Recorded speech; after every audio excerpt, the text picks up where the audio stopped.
Hello everyone, मैं हूं Golu sir. स्वागत है आप सभी का मेरे YouTube channel delight spoken English में। कुछ लोगों ने कमेंट में बताया था कि सर कुछ सेक्शन ग्रामर का भी लिया जाए, तो आज मैं कुछ क्वेश्चन जो है वो ग्रामर का भी कवर करूंगा और कुछ क्वेश्चन जो है वो आपको पोइट्री सेक्शन से जो बचा हुआ चैप्टर है उसको मैं कवर करूँगा।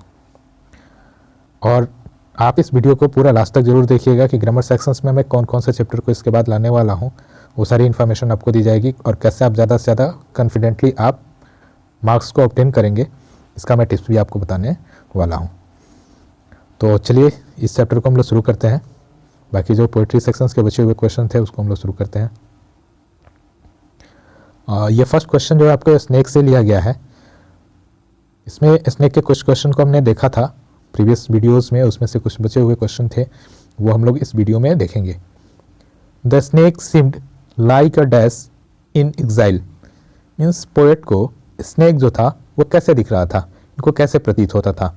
क्या वो क्वीन की तरह प्रतीत होता था, किंग की तरह प्रतीत होता था, फ़कीर की तरह प्रतीत होता था या सेंट की तरह प्रतीत होता था। मतलब इनको कैसे ऐसे लगा, पोएट को क्या फील हुआ जब उन्होंने स्नेक को देखा था। तो इसका हमारा करेक्ट आंसर जो होगा बी होगा। उन्होंने देखा था कि the poet seemed like a king in the exile, ये लाइन हमने देखा था जब पोएम को हम लोग पढ़े थे। नेक्स्ट क्वेश्चन है my grandmother's house is written by. My grandmother house किसके द्वारा लिखा गया है। My grandmother house Kamala Das के द्वारा लिखा गया है, D.H. लॉरेंस के द्वारा लिखा गया है, के दारूवाला के द्वारा लिखा गया है या फिर जॉन डॉन के द्वारा लिखा गया है। तो इसमें आपने पढ़ा है कि कमला दास के द्वारा लिखा गया, इसलिए इसका करेक्ट आंसर जो होगा वो ए होगा। उसी चैप्टर से फिर हमारा नेक्स्ट क्वेश्चन है Kamala Das remembers the happy days spent in the sweet company of her dash. Means Kamala Das उन हैप्पी डेज को याद करती है जो उन्होंने किसके कंपनी में बिताया था, किसके स्वीट कंपनी में बिताया था, किसके साथ वो अपने दिनों को बिताई थी, जो उन्हें काफ़ी याद आ रही है।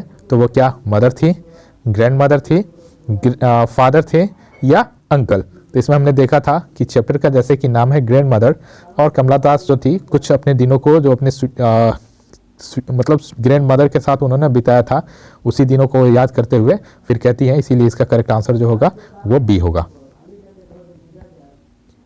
Kamala Das is an dash poetess. कमला दास कहाँ की पोइटेस थी, वो कहाँ की रहने वाली थी, अमेरिकन थी, अफ्रीकन थी, इंडियन थी या फिर नाइजेरियन थी। तो हमने देखा था कि सबसे फर्स्ट आप लॉजिक लगाएंगे, जैसे एन लगा है तो एन लगा है तो वॉवल साउंड के तरफ वॉवल साउंड वाले लेटर पे ही हमारा लगेगा।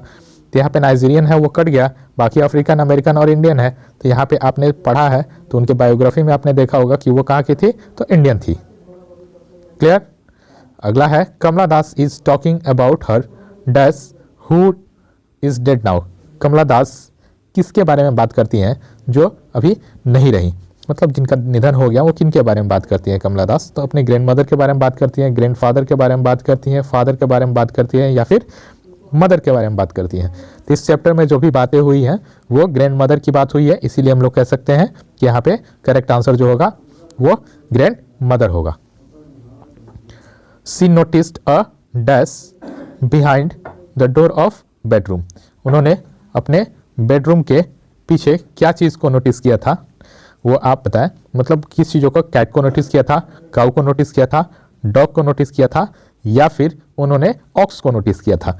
तो वहाँ पे एक लाइन आया था कि behind my like a brooding dog behind my bedrooms door. मतलब वहाँ पे ये लाइन जो आपने देखा था तो लाइक अ ब्रॉडिंग डॉग, तो वहाँ पे किसके बारे में बात की गई थी, वहाँ पे डॉग की बात की गई थी, इसीलिए इसका करेक्ट आंसर जो होगा वो सी होगा।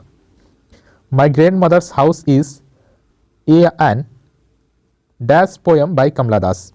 ये इनका ये पोयम है तो वह कैसा पोयम है, ऑटोबायोग्राफिकल पोयम है, क्या कि बिब्लियोग्राफिकल पोयम है या बायोग्राफिकल पोयम है या अल्ट्रा है। तो यहाँ पे आपने देखा था कि इनका यह जो पोयम है वो ऑटोबायोग्राफी है, इनका ये जो पोयम है वो ऑटोबायोग्राफी है, इसीलिए हम लोग इसका करेक्ट आंसर ए होगा। The house went into silence due to the death of the dash. मतलब पूरा घर जो था वो साइलेंस में बदल गया किन के निधन के उपरांत, मैन के निधन के उपरांत, वुमेन के निधन के उपरांत, बॉय के निधन के उपरांत या गर्ल के निधन के उपरांत। मतलब किसके बाद कौन किसका डेथ हो गया कि पूरा घर जो था वो साइलेंस में तब्दील हो गया। तो यहाँ पे हमने देखा था कि माई ग्रैंड मदर की बात हो रही थी और वो एक वुमेन थी, इसीलिए इसका करेक्ट आंसर होगा बी। थोड़ा सा कभी कभी क्वेश्चन आपको घुमा भी सकता है, इसलिए आप इसको थोड़ा सा ध्यान से देखेंगे और उसके पूरे सेंस को समझेंगे तब आंसर करेंगे। India is dash large country. India एक, यहाँ पे हमने कुछ क्वेश्चन जो है वो अब ग्रामर से हमने शुरू किया है। तो फर्स्ट इसमें हम लोग देख रहे हैं वो आर्टिकल है, और आपने पढ़ा होगा कि आर्टिकल क्या है, वो टू टाइप्स के होते हैं। एक को हम लोग बोलते हैं इंडिफिनिट आर्टिकल और दूसरा को बोलते हैं डिफिनिट आर्टिकल। इसका डिटेल्स हम लोग डिस्कस करेंगे किसी लाइव वीडियो क्लास में, उसमें हम लोग इसको देखेंगे। अभी हम लोग कुछ ऑब्जेक्टिव क्वेश्चंस को देख रहे हैं। तो ओवरव्यू मैं आपको कर दूं कि यहाँ पे हम लोग कुछ क्वेश्चन डिफिनिट और इंडिफिनिट दोनों आर्टिकल से मैंने लिया है। तो आप यहाँ पे देखेंगे कि यहाँ पे India is a large country, यहाँ पे करेक्ट आंसर क्या होगा, ए होगा, क्योंकि अब यहाँ पे हमें लेटर को नहीं देखना होता है, यहाँ पे हमें साउंड को देखना होता है कि वो जो लिखा गया है, जो भी नाउन आएगा वो, या जिस वर्ड के पहले हमारा आर्टिकल लगना है, वो आर्टिकल कौन सा साउंड दे रहा है कि वहाँ हम कौन सा आर्टिकल लगाएं। इसीलिए यहाँ पे इसका करेक्ट आंसर होगा हमारा ए होगा। She is dash outlet. अब यहाँ पे आपने देखा कि सी इज डैश आउटलेट, वह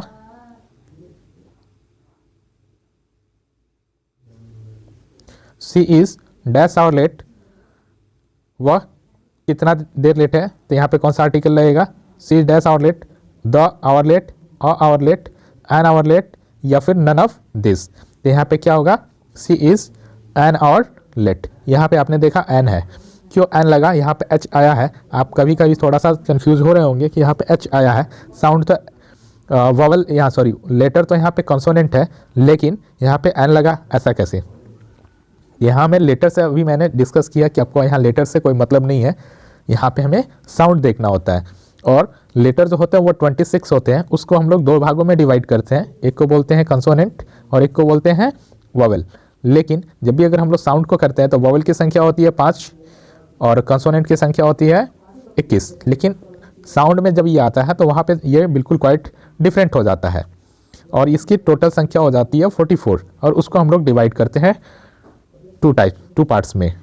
एक को बोलते हैं वॉवल साउंड, दूसरा को बोलते हैं कंसोनेंट साउंड। तभी मैं आर्टिकल को डिटेल्स में आपको डिस्कस करूंगा, वहाँ पे मैं आपको पूरा इसको क्लियर करूंगा और लाइव क्लास में वो रहेगा। यहाँ पे अभी हम लोग देख लेते हैं, फिर वहाँ पे भी साउंड्स होते हैं, तो वॉवल साउंड्स को डिप्थोंग, मोनोथोंग्स, इसमें हम लोग डिस्कस करते हैं। तो यहाँ पे खैर उतनी टिप्स आने की ज़रूरत नहीं है। आप इतना समझे कि जब भी अगर आपका वॉवल साउंड आएगा तो एन लगेगा, कंसोनेंट साउंड आएगा तो ए लगेगा। यहाँ पे साउंड दे रहा आवर, तो यहाँ पे कंसोनेंट साउंड नहीं है बल्कि वॉवल साउंड है, इसीलिए हमारा एन लगा। लेटर हमारा कंसोनेंट है लेकिन साउंड वॉवल दे रहा है। I have dash 1 rupee note. I have dash 1 rupee note. अब यहाँ पे आपको दिख रहा होगा कि 1 है, तो यहाँ पे क्या आया है, वॉवल आया है, और हमारा क्या लगेगा, तो लगभग लोग यहाँ पे गलत कर देते हैं एन लगा के, जो कि हमारा बिल्कुल गलत है। यहाँ 1 ये साउंड दे रहा है, वो कंसोनेंट साउंड दे रहा है, इसीलिए यहाँ पे क्या होगा, तो हमारा ए होगा। करेक्ट आंसर इसका ए होगा। अगला देखते हैं, ही इज़ डैश यूरोपियन। यहाँ पे आपको साउंड तो पहले सबसे फर्स्ट हम लोगों को लेटर को नहीं देखना, साउंड को देखना है। लेटर तो यहाँ पे क्या आया है, ई आया है, जो कि वॉवल लेटर है, लेकिन इसके साउंड को हमको देखना है, तो वो क्या होगा, कंसोनेंट साउंड होगा यहाँ पे। और इसीलिए हमारे यहाँ पे यहाँ पे साउंड जो होगा वो कंसोनेंट होगा, इसीलिए हमारे यहाँ पे ऑप्शन जो होगा वो ए होगा।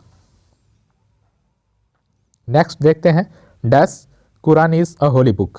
कुरान क्या है, वो होली बुक है, तो यहाँ पे हमारा क्या लगेगा, द लगेगा, एन लगेगा, ए लगेगा, या फिर नन ऑफ दिस होगा। तो जब भी हम लोग पढ़े हैं डिफिनिट आर्टिकल के प्रयोग में, तो हमने पढ़ा था कि कोई भी धार्मिक पुस्तक होगा उसके नामों के पहले हम लोग द का प्रयोग करते हैं, इसीलिए यहाँ पे करेक्ट आंसर जो होगा वो द होगा। अगला है, Virat Kohli dash for India. Virat Kohli, अब यहाँ पे कुछ हमने टाइम एंड टेंस से क्वेश्चन लिया है। अब ये आर्टिकल का हमने बस इतना ही क्वेश्चन आज के लिए लिया था, कुछ हम लोग मिक्स क्वेश्चन को आगे करेंगे, लेकिन अभी हमने सिर्फ 5-7 क्वेश्चन उसमें डिस्कस किया, उसके बाद हमने टाइम एंड टेंस का क्वेश्चन लिया। तो यहाँ पे Virat Kohli dash for India. तो टाइम एंड टेंस में आपको 2 चीज़ें देखनी होती हैं, या तो एक आपको देखना होगा कि इसमें एडवर्ब ऑफ टाइम कौन सा दिया है, या फिर कंडीशन क्या दिया है। तो आप एडवर्ब ऑफ टाइम को देख सकते हैं और या फिर उसमें कंडीशन को देख सकते हैं। तो यहाँ पे कोई एडवर्ब ऑफ टाइम नहीं है, यहाँ पे हमें कंडीशन देखना होगा कि क्या कंडीशन है। तब उसके अकॉर्डिंग हम लोग यहाँ पे लगाएंगे। तो पहले हम लोग देख लेते हैं कि यहाँ पे क्या होगा। Virat Kohli dash for India, तो प्लेइंग, प्लेस, वर प्ले और नन ऑफ दिस। तो यहाँ पे कोई टाइम नहीं है, लेकिन यहाँ पे कंडीशन है कि जो भी अगर हम लोग एक्शन को परमानेंटली, एक परमानेंट एक्शन को हम लोग करते हैं वो प्रेजेंट इंडेफिनिट में जाता है। तो यहाँ पे सबसे टाइम एंड टेंस जब भी बनाए तो सबसे पहले आप उसको देखें कि कौन सा ऑप्शन नहीं होगा, या फिर आप फुल्ली कॉन्फिडेंट हैं तो आप डायरेक्ट बना सकते हैं। नहीं, अगर आपको पता है तो आप उसको देखिए कि कौन सा आपको ऑप्शन नहीं होगा। दो आपको ऑप्शन बिल्कुल नहीं होगा, दो जो होगा वो एक दूसरे के थोड़ा सा करीब होगा। अब उसमें आपको क्या करना होगा, देख लेना होगा कि कौन सा होगा। तो यहाँ पे प्लेइंग है और वर्ब का फोर्थ फॉर्म है, वो without is am are was word के नहीं आता है, इसीलिए हमारा ए ऑप्शन नहीं होगा। यहाँ पे वाज वर्ड लगा है, वाज वर्ड के साथ V4 का प्रयोग होता है, तो यहाँ पे पहला रूप लगा है, मतलब वर्ब का फर्स्ट फॉर्म लगा है, इसलिए सी वाला भी नहीं होगा। और नन ऑफ दिस, पहले एक और ऑप्शन बच गया बी, तो बी हमको लगता है कि यहाँ पर होगा, इसलिए कि परमानेंट एक्शन है, इसीलिए यहाँ पे क्या होगा, हमारा बी वाला ऑप्शन होगा। Virat Kohli place for India, Virat Kohli India के लिए खेलते हैं, तो ये हमारा एक्शन को दर्शा रहा है। इनका जो भी रिपीटेड एक्शन होता है, परमानेंट एक्शन होता है, हैबिचुअल एक्शन होता है, उस सब के लिए हम लोग प्रेजेंट इंडेफिनिट टेंस का यूज करते हैं, इसीलिए इसका करेक्ट आंसर होगा B. A snake charmer dash cobra a poisonous snake, मतलब कि एक स्नेक चार्मर जो है वो क्या करता है, एक कोबरा को पकड़ता है जो कि एक पॉइजनस स्नेक है। तो यहाँ पे विल कैचिंग है, कैचेज है, हैव कॉट है और नन ऑफ दिस। तो यहाँ पे अभी मैंने बताया था कि सबसे फर्स्ट हम लोग देखेंगे कौन सा ऑप्शन नहीं होगा, उसके बाद से आप उसमें अप्लाई करेंगे कौन सा आपका ऑप्शन सही है। तो विल के साथ कैचिंग नहीं लगता है, V4 नहीं लगता है, V1 लगता है, इसलिए हमारा ये ऑप्शन कट गया। बी वाला इसके साथ लग रहा है सही होगा, लेकिन सी वाला ऑप्शन भी देख लेते हैं हम लोग। और स्नेक चार्मर है, तो सब्जेक्ट वर्ब एग्रीमेंट के रूल के अकॉर्डिंग हमारा हैव नहीं रहेगा, सिंगुलर सब्जेक्ट के साथ सिंगुलर वर्ब लगाते हैं, इसलिए हैव कट गया। तो हैव नहीं, अगर हैज रहता तो ये हो सकता था, लेकिन फिर वहाँ पे दूसरा कंडीशन देखते तो यहाँ पे भी हमारा डायरेक्ट कट गया। और नन ऑफ दिस तो पहले होगा नहीं, इसलिए कि यहाँ पे एक ऑप्शन आपको ऑलरेडी उससे मैच कर रहा है। तो यहाँ पे एक स्नेक चार्मर जो है वो उसका हैबिचुअल एक्शन है कि वो उस काम को करता है। स्नेक चार्मर का कार्य क्या है, तो वो वही काम करता है सांप पकड़ने का, तो इसीलिए हमारे यहाँ पे कैचेज होगा। यहाँ पे हमारा स्नेक, मतलब स्नेक चार्मर जो है स्नेक को कैच करता है, तो हमारा ऑप्शन बी सही होगा। फिर नेक्स्ट क्वेश्चन पे चलते हैं। The earth dash round the sun, इसमें भी आपने देखा कि कोई भी एडवर्ब ऑफ टाइम नहीं है, यहाँ पे भी हमारा कंडीशन लागू होगा। हमने पढ़ा था कि यूनिवर्सल ट्रूथ जब भी होगा वहाँ पे हम लोग प्रेजेंट इंडेफिनिट टेंस का यूज़ करते हैं। यहाँ पे हमारा 4 ऑप्शन है, पहला है मूव्स, दूसरा है मूव, तीसरा है इज मूव और चौथा है नन ऑफ दिस। तो पहला ऑप्शन लग रहा है कि सही होगा। दूसरा द अर्थ है, सिंगुलर सब्जेक्ट के साथ सिंगुलर वर्ब लगाते हैं, तो सब्जेक्ट वर्ब एग्रीमेंट के रूल के अकॉर्डिंग ये क्या है, गलत है। इज के साथ हमेशा क्रिया का फोर्थ फॉर्म लगता है, मतलब वर्ब का फोर्थ फॉर्म लगेगा, इसीलिए यहाँ पे मूव केवल नहीं होगा, मूविंग रहता। और यह नन ऑफ दिस है, तो एक ऑप्शन हमारा मिल रहा है, तो नन ऑफ दिस भी नहीं होगा, इसीलिए हमारा करेक्ट आंसर जो होगा वो होगा moves. Children dash to school every day, अब यहाँ पे एवरी डे जो है वो एडवर्ब ऑफ टाइम आया है, तो ये एडवर्ब ऑफ टाइम किस में आता है, present indefinite, present continuous, present perfect continuous, मतलब किस में आता है आपने पढ़ा होगा, तो आपको पता होगा कि जब भी एवरी लगा के, एवरी डे, एवरी करक week, every month, every night, every Sunday, every Monday, अगर कुछ भी एवरी लगा के आ जाए वहाँ पे हम लोग हमेशा प्रेजेंट इंडेफिनिट टेंस का प्रयोग करते हैं। तो यहाँ देखेंगे कि ऑप्शन जो है उसमें से कौन सा प्रेजेंट इंडेफिनिट में, तो आपको है यहाँ पे 2 ऑप्शन प्रेजेंट इंडेफिनिट में दिख रहा है, एक गो है और एक गोज है, इस गोइंग तो होगा नहीं, तो ये ऐसे ही कट गया। अब यहाँ पे क्या है कि थोड़ा सा सब्जेक्ट वर्ब एग्रीमेंट के रूल को भी हम लोग देखते हैं कि क्या होगा। यहाँ चिल्ड्रन है, ये प्लूरल है, इसीलिए हमें यहाँ पे प्लूरल वर्ब भी लगाना होगा, इसीलिए फर्स्ट ऑप्शन होगा गो, करेक्ट आंसर होगा। गोज सिंगुलर सब्जेक्ट के साथ लगाते हैं, इसीलिए ये नहीं हो सकता है। नेक्स्ट है द प्रेसिडेंट डैश टुमारो, अब ये टुमारो जो है वो थोड़ा सा कंफ्यूज करता है, प्रेजेंट इंडेफिनिट में भी यूज़ किया जाता है और हमारा प्रेजेंट कंटिन्यूअस टेंस में भी यूज़ किया जाता है। तो यहाँ पे आपको 4 ऑप्शन मिले हैं, यहाँ पे देखते हैं कि कौन सा ऑप्शन हमारा सही होगा। और ये इस प्रकार से डबल सेंसेस वाले क्वेश्चंस बहुत कम पूछे जाते हैं, लेकिन अगर पूछा भी जाता है तो ऑप्शन जो होगा वो क्लियर रहता है। फर्स्ट ऑप्शन है अराइव्स, दूसरा अराइविंग, तीसरा अराइव्ड और चौथा है नन ऑफ दिस। तो आपने देखा कि यहाँ पे अराइव्स दिया है, लग सकता है क्योंकि अराइविंग बिना इस एम आर वाज वर्ड का V4 नहीं यूज़ किया जाता है, इसलिए ये ऑप्शन गलत है। इसके साथ हमेशा फोर्थ फॉर्म का यूज़ किया जाता है और यहाँ पे तीसरा फॉर्म लगा है, थर्ड फॉर्म लगा है, इसलिए ये भी गलत है। और जब एक हमारा लग रहा है तो नन ऑफ दिस तो होगा नहीं, इसीलिए हमारा यहाँ पे करेक्ट आंसर होगा ए।